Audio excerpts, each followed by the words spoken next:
Olá pessoal, meus mais sinceros cumprimentos a você que está assistindo este vídeo.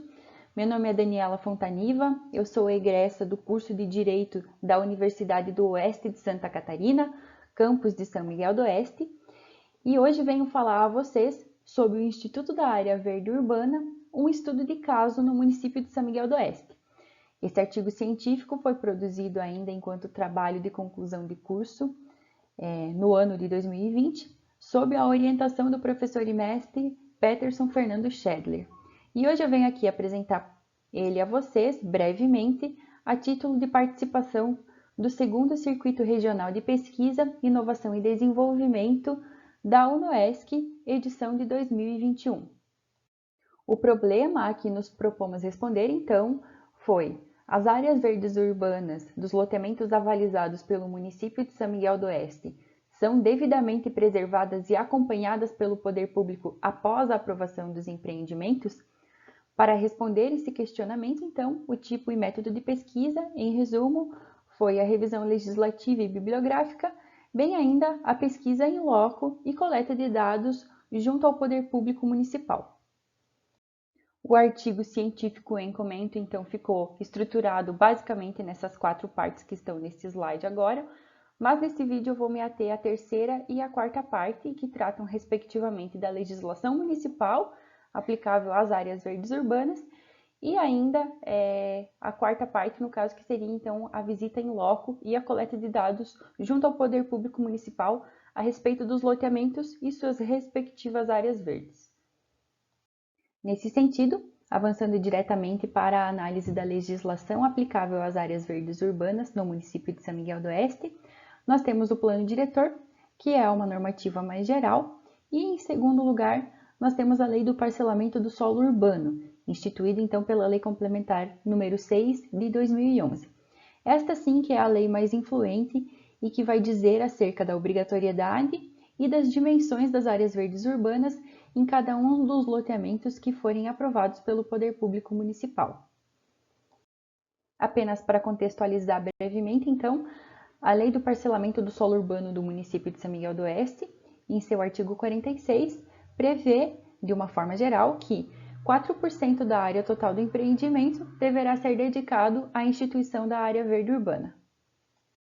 Feitas essas brevíssimas considerações sobre a legislação municipal aplicável sobre o tema, nós avançamos diretamente ao tópico referente à pesquisa de campo sobre o assunto. Nesta etapa da pesquisa, então, nós coletamos dados junto ao poder público mediante a expedição do ofício de protocolo número 14.285 de 2020, ao qual o município informou que, entre os anos de 2010 e 2020, foram aprovados 27 loteamentos pelo poder público municipal. Destes 27, nós selecionamos 5 loteamentos convencionais, mesclando entre aqueles aprovados recentemente e aqueles mais antigos. O primeiro dos 5 empreendimentos analisados, então, foi o loteamento Belfim 2, aprovado ainda no ano de 2010, que contém área verde na metragem de 7.922,23 metros quadrados. O setor de cadastro imobiliário da Prefeitura do município de São Miguel do Oeste forneceu, então, os mapas desses loteamentos, como é o caso deste que está à esquerda do vídeo, e que é possível verificar, então, a posição da área verde no loteamento para fins de posterior visita in loco. Com a localização da área verde urbana do loteamento Belfim 2, então, foi realizada a visita in loco desse empreendimento, onde foi possível verificar que a área verde desse loteamento em particular possui uma vegetação bem preservada, como é possível verificar das fotos, em um estado que pode-se dizer avançado de regeneração. Entretanto, no local não há identificação ou delimitação da área verde, seja por placas identificativas ou cercas, o que possibilita que os moradores das imediações tenham livre acesso a essa área verde, seja abrindo caminhos para adentrar na mata, seja depositando lixo nas imediações dessa área verde, conforme é possível verificar das imagens desse slide e do slide seguinte. Estas fotos também foram coletadas no local e evidenciam o depósito irregular de resíduos nas imediações desta área verde. Feitas as considerações sobre o loteamento Belfim 2, o segundo empreendimento visitado foi o loteamento Monte Belo, esse aprovado no ano de 2016 e com área verde no total de 3.800,14 metros quadrados. Neste loteamento, conforme é possível verificar do mapa fornecido pelo setor de cadastro imobiliário do município, a área verde em comento é posicionada de forma contígua à área institucional. Nos foi informado que isto é uma orientação comum, de que a área verde seja posicionada de uma forma contígua às áreas institucionais, tudo a fim de viabilizar a função social também da área verde. Em visita ao local, foi possível verificar então alguns pontos com vegetação em estado médio e avançado de recuperação, conforme é possível verificar dessas fotos que eu trago agora. Contudo, na maior parte da área não há arborização, apenas algumas plantas rasteiras e algumas árvores que aparentam ter sido recentemente plantadas. Aqui eu trago então uma imagem dessas árvores que teriam sido recentemente plantadas, né? Como é possível verificar, elas apresentam uma distância uniforme entre umas e outras, e além disso, algumas estavam marcadas com estacas, o que indica que possivelmente foram plantadas com o intuito de recuperação da vegetação desse local. Todavia, como aconteceu no empreendimento anterior, essa área verde não é delimitada por placas ou cercas, nem possui qualquer placa identificativa da finalidade desse local, o que talvez contribua para a má conservação e para o depósito de resíduos no local.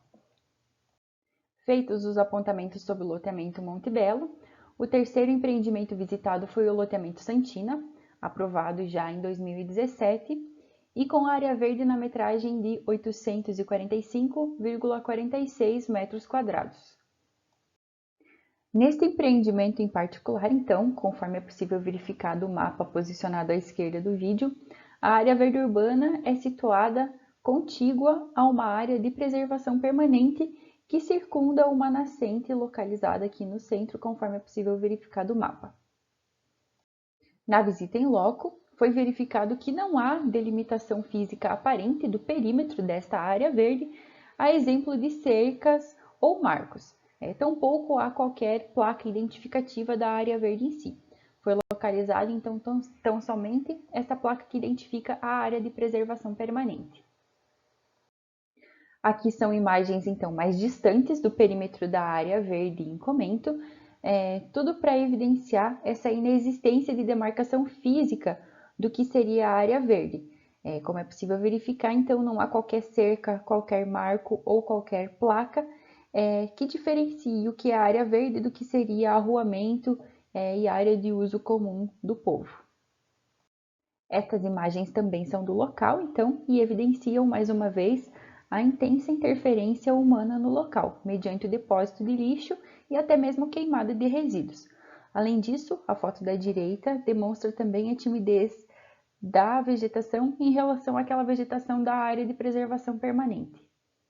Vencido o loteamento Santina, o quarto empreendimento visitado foi o loteamento Celeste 1, este aprovado em 2011 ainda, e com área verde na dimensão de 3.360,42 metros quadrados. Aqui, da mesma forma que no loteamento Monte Belo, a área verde, então, ela fica contígua à área institucional. Como eu pontuei anteriormente, então, essa é uma orientação e uma opção do próprio município, que a área verde seja contígua à área institucional, tudo com o objetivo de fomentar a função social da área verde. Neste caso em específico, então, conforme a própria imagem aérea anterior já adianta, a vegetação já não é bem preservada, né? Foi verificado no local, então, apenas esses arbustos e essas árvores de pequeno porte, bem ainda como áreas desprovidas de qualquer vegetação, conforme eu vou mostrar nas fotos a seguir. Neste loteamento em específico, então, foi verificada uma intensa intervenção humana na área verde do empreendimento, conforme é possível verificar dessas fotos. Ao que parece, os moradores locais, então, acabam utilizando dessa área como suas hortas, jardins e ainda para acabar depositando materiais recicláveis no local. Isso possivelmente se deve, como eu já apontei, a ausência de delimitação e demarcação e identificação do que seria a área verde nesse empreendimento. Por fim, foi analisado então o loteamento Celeste 2, este aprovado no ano de 2016, e com área verde de 1.360,16 metros quadrados.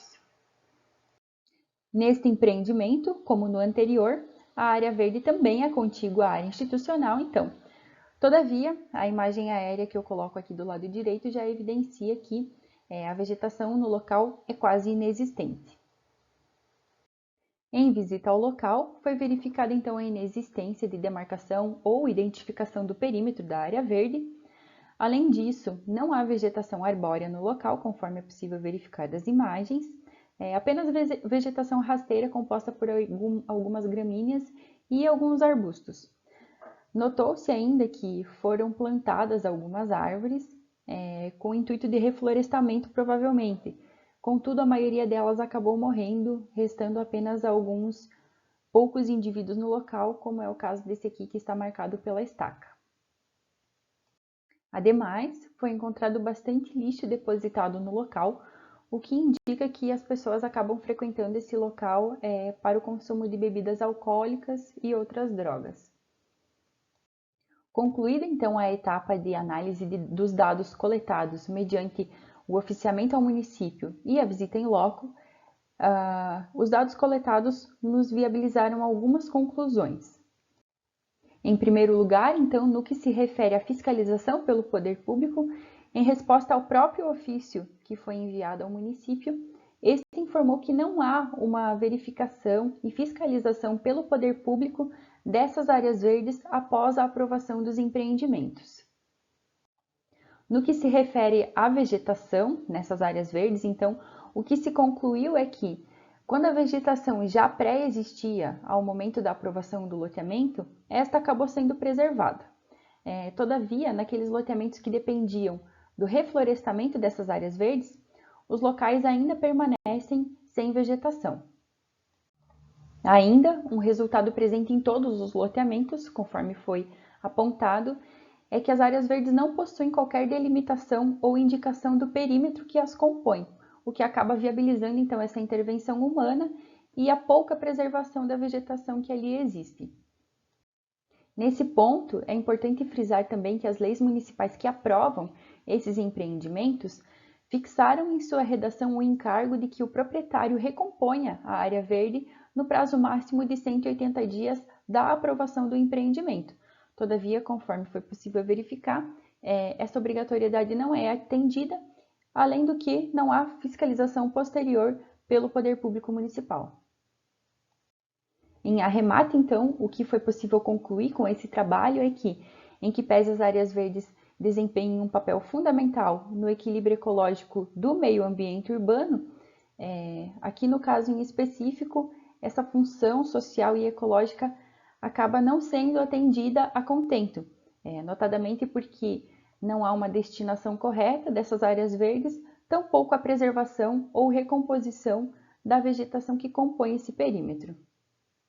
Por fim, então, apenas a título elucidativo, eu trago aqui a resposta ao ofício número 14.285 de 2020, que foi encaminhado ao Poder Público Municipal, com a resposta do servidor competente que confirmou a informação de que não existe uma verificação e fiscalização posterior à aprovação dos loteamentos. Em resumo, então, esse foi o resultado dessa pesquisa acadêmica e cuja íntegra do resultado e das considerações estão no artigo que foi produzido a título de trabalho de conclusão de curso ainda no ano de 2020. Essa era a proposta desse vídeo, fazer uma rápida explanação acerca principalmente dos resultados coletados junto ao poder público e com a pesquisa em loco, e ainda fazer esses apontamentos e essas conclusões depois da análise de todos os dados que foram abordados. Eu agradeço a você que está assistindo esse vídeo eventualmente e espero que de alguma forma essas considerações tenham contribuído com a comunidade e com a produção do conhecimento para fora dos muros da universidade.